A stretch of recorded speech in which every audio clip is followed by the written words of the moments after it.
you are the friends of Allah. Why? Because this is one of the most abused, in my opinion, abused terms in our culture.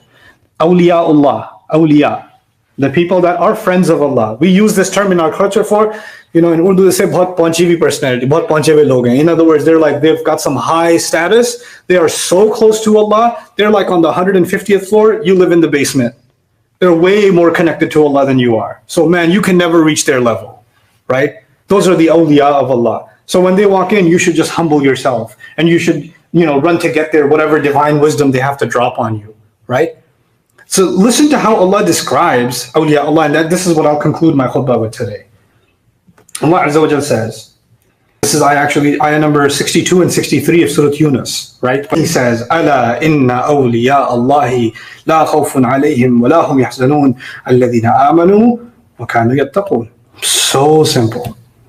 How do I become a wali of Allah? Well, here's a 1,000-step process. No, in the Quran, it's not a 1,000-step process. It's a 2-step process. He says, you had better know the friends of Allah, the protective friends of Allah. They will have no fear on them. They will not be sad. How do I become a friend of Allah? Simple. الَّذِينَ آمَنُوا وَكَانُوا يَتَّقُونَ. They came to the faith. They came to believe in Allah and His Messenger and His revelations, and then they continuously, كَانَ يَتَّقِي كَانُوا يَتَّقُونَ كَانَ plus مضارع, continuous. They kept on engaging in taqwa. They kept on being mindful of Allah. They became mindful of Allah when they could have cheated at work. They became mindful of Allah when they could have lied about something. They became mindful of Allah when they guarded their eyes. They became mindful of Allah when they held back from saying something terrible. They became mindful of Allah when they chose not to backbite against somebody. They became mindful of Allah when they could have responded with an insult, and they responded with kindness instead. They became mindful of Allah over and over and over. These are the people that are the friends of Allah. And these people could be wearing a t-shirt. They don't have to have a turban on. These people could, be a high school kid. They don't have to have a white beard. They could be the awliya of Allah. Allah did not put a high, holy, sacred standard for what does it mean to be Allah's friend. He made it so fundamental and simple, and that is the revolution of Islam.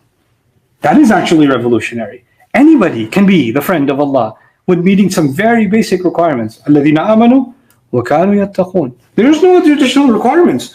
لَهُمُ الْبُشْرَى فِي الْحَيَاةِ الدُّنْيَا وَفِي الْآخِرَةِ. These people will have good news in this life and in the next life. Done. There's no further requirements. Iman and taqwa. And what did I tell you about iman and taqwa? Only you can know where you stand. Only I can know where I stand. Nobody else can judge that for us.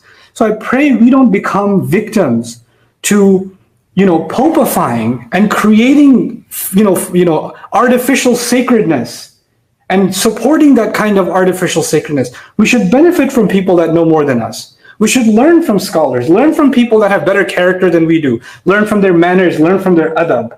All of that should continue.